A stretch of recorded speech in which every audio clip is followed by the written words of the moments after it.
Sekjen PDI Perjuangan dan Ridwan Kamil saling balas pantun soal cawapres Ganjar Pranowo. Apakah PDI Perjuangan ini serius mempertimbangkan nama Ridwan Kamil atau mungkin hanya goda politik saja? Lalu bagaimana juga respon P3 kawan koalisi PDI Perjuangan yang sudah terlebih dulu menyiapkan Sandiaga Uno sebagai bacawa pres Ganjar? Kami bahas sore ini bersama dengan anggota DPR fraksi Golkar Ahmad Doli Kurnia, juru bicara P3 Ahmad Baidowi dan juga Direktur Eksekutif Parameter Politik Indonesia Adi Praitno. Sore Bapak-Bapak. Sore. Sore, Assalamualaikum warahmatullahi wabarakatuh. Sore Audrey.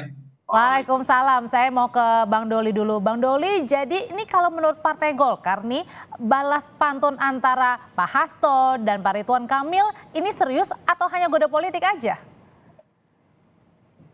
Ya, saya kira kan kita dalam menghadapi pemilu ini memang harus serius ya. Tiap pengambilan keputusan, apalagi pasangan capres dan cawapres itu harus didudukkan secara bersama antara pihak-pihak pengambil keputusan. Ini kan nanti akan harus dibicarakan antar partai politik, antar koalisi partai politik gitu. Jadi bukan hanya sekedar dibalas sambil lalu dengan pantun berpantun gitu. Itu yang pertama. Yang kedua, kalau bicara tentang posisinya Partai Golkar sampai saat ini belum merubah keputusannya bahwa kami punya dua keputusan terkait dengan Pilpres itu. Yang pertama, kita sudah memutuskan bahwa kita akan ikut kontestasi Pilpres dengan mencalonkan Pak Erlangga Hartarto sebagai calon presiden. Dan kemudian untuk momentum, strategi, dan keputusan akhir itu sudah kita berikan mandat kepada Pak Erlangga Hartarto. Nah, kemudian yang berikutnya, betul Pak Ridwan Kamil adalah sekarang kader Partai Golkar, dan pada saat Ridwan Kamil datang bergabung bersama kita, Pak Ridwan Kamil itu tahu persis ya. Saudara Ridwan Kamil tahu bahwa Golkar sudah punya keputusan-keputusan penting berkaitan dengan pileg, ada pilpres, tetapi pilkada juga gitu. Jadi dan seperti yang juga disampaikan oleh Pak Ridwan Kamil kan, saudara Ridwan Kamil akan ikut putusan partai, kira-kira begitu. Tapi kalau gitu pertanyaan selanjutnya nanti akan dijawab Mas Awi. Gimana dengan P3? P3 kan sudah duluan nih mendukung baca pres Pak Ganjar, sudah menyodorkan juga nama Sandiaga Uno, tapi PDIP malah berbalas pantun dengan Partai Golkar dengan membawa nama Ridwan Kamil sebagai bacawa pres Pak Ganjar. Usai jeda nanti akan dijawab oleh Bapak-bapak, tetaplah bersama kami. Sekarang saya ke Mas Awi. Mas Awi, tanggapannya untuk dari P3 nih, gimana nanggepinnya dari balas pantunnya Pak Sekjen PDIP dengan Pak Ridwan Kamil? Merasa terganggu nggak sih goda politik yang digoyangkan oleh PDIP? Sama sekali enggak, kan itu hanya jok politik saja gitu kan. Jadi nggak dianggapnya serius ini, hanya bercanda? Kalau perlu kita bikin pantun juga kan begitu. Ini kan soal menentukan calon wakil presiden itu kan harus melalui ada mekanismenya. Jadi kalau misalkan ada lontaran-lontaran di panggung kegiatan, itu kan tidak bisa serta-merta dimaknai sebagai sebuah keputusan. Namun demikian, P3 juga menyadari ketika Pak Hasto berpantun seperti itu karena dalam beberapa kali diskusi dengan PDIP itu Ridwan Kamil termasuk nama-nama yang dipotret untuk kemungkinan menjadi calon wakilnya Ganjar di samping nama-nama yang lain. Jadi kalau kemudian acaranya itu kemudian acaranya di Bandung, gitu. Coba acaranya di tempat lain mungkin pantunya berbeda karena acaranya di Bandung itu Pak Ridwan di situ. Tapi karena gini Mas Awi, koreksi kalau saya salah, dari sekian banyak nama yang benar-benar terang disebutkan adalah namanya Pak Ridwan Kamil dari sekian nama bacawa pres nih. Ya kalau Mbak Puan itu malah lebih terang lagi menyebut beberapa kan begitu. Jadi itu hanya bagian dari gimmick politik kita memainnya. Terus kemudian soal calon wakil presiden kan tentu akan dibicarakan PDIP bersama dengan partai-partai pengusung lainnya gitu. Toh bangunan koalisi kan masih belum konkret, bisa jadi bertambah karena nanti konkretnya koalisi itu ketika mendaftar ke KPU.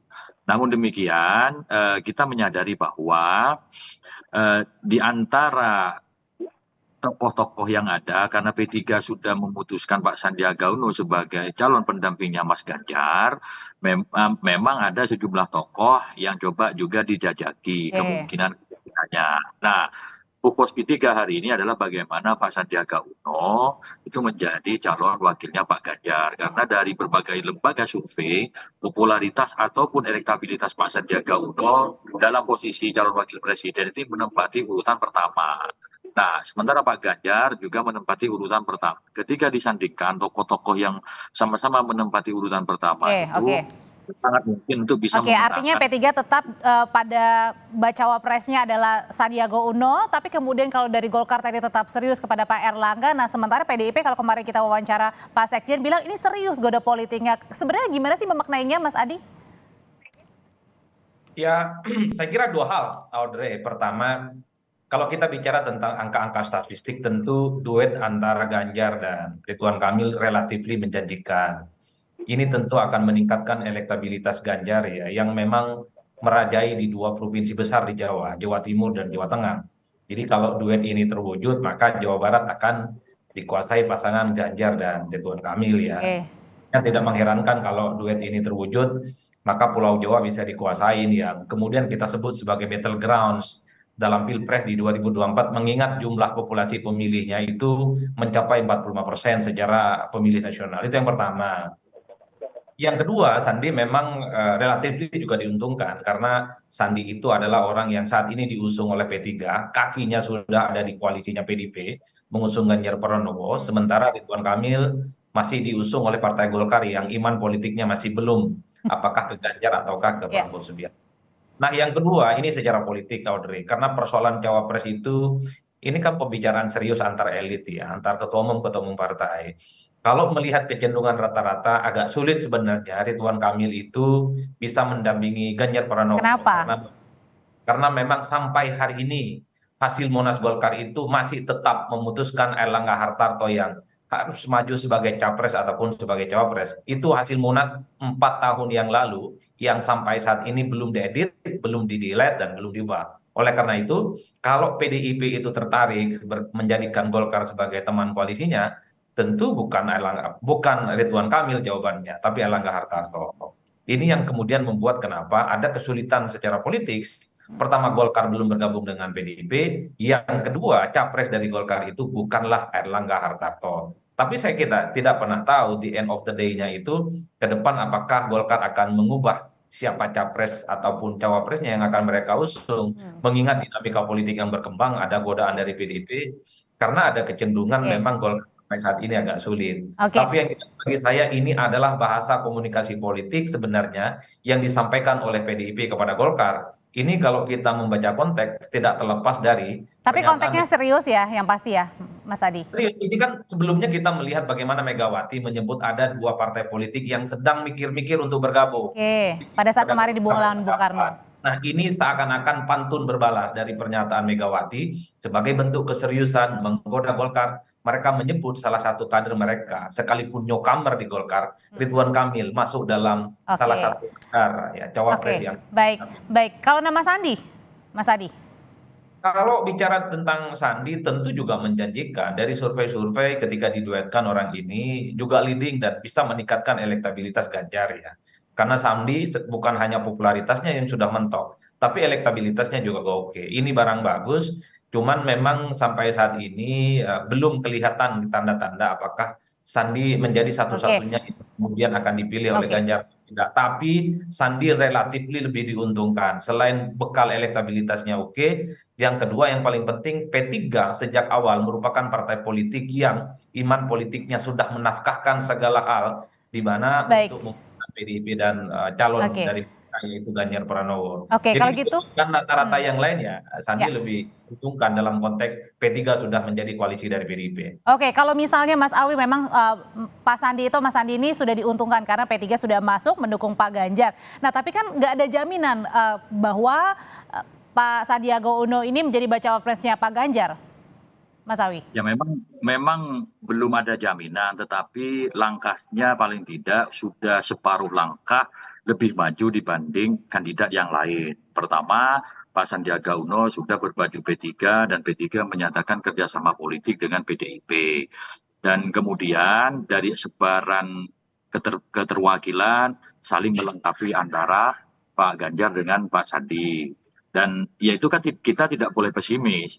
Tetapi kan meskipun tidak ada jaminan kan belum tentu ditolak karena masih 50-50. Makanya tugas kami di P3 adalah berikhtiar, yakni berusaha dan berdoa bagaimana Pak Sandiaga Uno bisa menjadi calon wakilnya Pak Ganjar. Tentu komunikasi politik terus dilakukan oleh PLT Ketua Umum sebagaimana keputusan Rapimnas P3 yang ke-6 yang memerintahkan Pak Sandi sebagai calon wakil presiden dan juga memerintahkan Ketua Umum, menugaskan Ketua Umum untuk melakukan komunikasi politik dengan PDIP.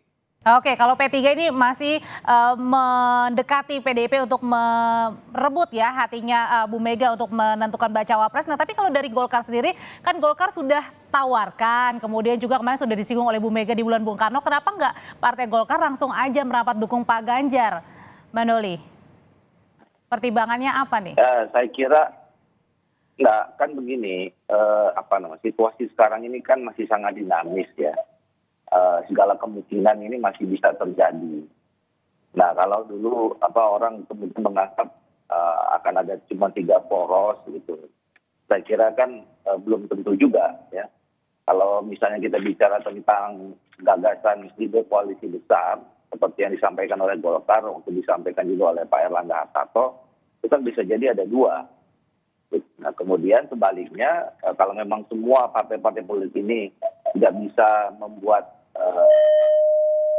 pengkristalan beberapa koalisi, bisa jadi ada poros yang baru, poros keempat. Kenapa harus bikin poros yang baru bagi Partai Golkar? Saya kira begini, kalau menghadapi pilpres itu kan banyak hal yang perlu dipertimbangkan. Salah satunya adalah semua yang paling utama adalah kemungkinan menang, kan kira-kira begitu. Nah, yang kedua adalah kesamaan visi antar partai politik, ketemu tidak. Nah, ini yang selama ini kan saya kira yang sedang dijajaki ya antara pimpinan partai politik. Kira-kira untuk menghadapi 5 tahun, 10 tahun Indonesia yang akan datang, sama nggak visi atau konsepsi kita mau bangun negara? Nah, itu menjadi pertimbangan. Nah, yang ketiga adalah jangan lupa, ini juga yang sering juga mungkin jarang dibahas ya. Pilpres sama pileg ini bersamaan harinya. Jadi khusus bagi pimpinan-pimpinan partai politik, ketua umum yang kemudian juga di partainya politiknya dicalonkan, itu juga pasti harus akan mempertimbangkan bagaimana ada korelasi yang saling positif antara pilpres dengan pileg.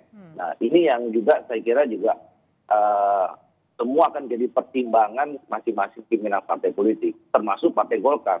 Itu makanya sampai saat ini kami masih terus membangun komunikasi dan menjadi catatan Golkar ini sebetulnya partai yang terbuka. Kita bisa dan siap bekerja sama dengan siapapun selama memang variabel-variabel yang seperti saya katakan tadi itu bisa sama-sama dibahas dan ketemu gitu dengan pimpinan partai politik yang lain. Oke. Kalau gitu Mas Adi, sebenarnya kalau lihat dari beberapa minggu terakhir, apa sih sebenarnya yang dilakukan manuvernya dari PDI Perjuangan, dekatin Mas AHY, kemudian berbalas pantun ke Mas Ridwan Kang Emil, terus kemudian juga ada nama Andika juga, mantan Panglima. Ya, itu menunjukkan bahwa politik kita menuju 2024 sangat cair, Mbak Audrey. Jadi tidak bisa disimpulkan seakan-akan yang bisa bertanding di 2024 itu adalah sesuatu yang saat ini sudah viral, menjadi fakta politik yang tidak terbantahkan. Tidak juga, karena sangat mungkin Golkar itu sedang berusaha untuk membentuk satu poros politik sendiri. Misalnya Golkar dengan PAN itu sudah cukup menggenapi ambang batas presiden 20%. Atau Golkar dengan Demokrat itu juga bisa memenuhi ambang batas presiden yang memungkinkan Pak Erlangga maju sebagai capres, ataupun Golkar dengan PKB ya. Itu artinya apa? Karena di 2024 orang seakan-akan melihat hanya pilpres, tapi banyak yang lupa bahwa pileg itu adalah suatu hal yang juga kunci. Kalau Golkar bisa maju, maka poros politiknya benar. Bukan hanya 2, mungkin ada 3 ataupun 4. Kalaupun toh misalnya nanti jagoan Golkar kalah di putaran pertama, minimal pilegnya selamat, baru kemudian di putaran kedua bicara tentang koalisi dengan siapa, dengan Ganjar dan dengan Prabowo. Nah, yang paling penting adalah kenapa misalnya PDIP sering menggoda kader-kader partai politik yang lain, sekalipun itu misalnya ada di luar pemerintahan seperti Demokrat. Ini menunjukkan bahwa PDIP juga melihat bagaimana untuk menang di 2024 tidak Makanya masih dijajaki beberapa nama ya untuk baca wapresnya Betul, pendamping tapi Pak Ganjar. memenangkan pertarungan di 2024 tidak Baik, sederhana itu. baik. Ingin mengakumulasi begitu banyak kekuatan politik dari partai untuk memastikan bahwa target mereka hat-trick dan menang yang ketiga kalinya bisa tercapai. Oke, Karenanya semua partai digoda. Yang digoda adalah baik. bagaimana posisi Oke, kami cawapres sudah diberikan tangkap. kepada mereka. AHY. Ya, terima kasih Mas Adi Praetno, terima kasih Mas Ahmad Baidowi, dan terima kasih juga Bang Doli Kurnia sudah berbagi informasi di Kompas Petang. Saya selalu. Sama-sama. Bapak-bapak.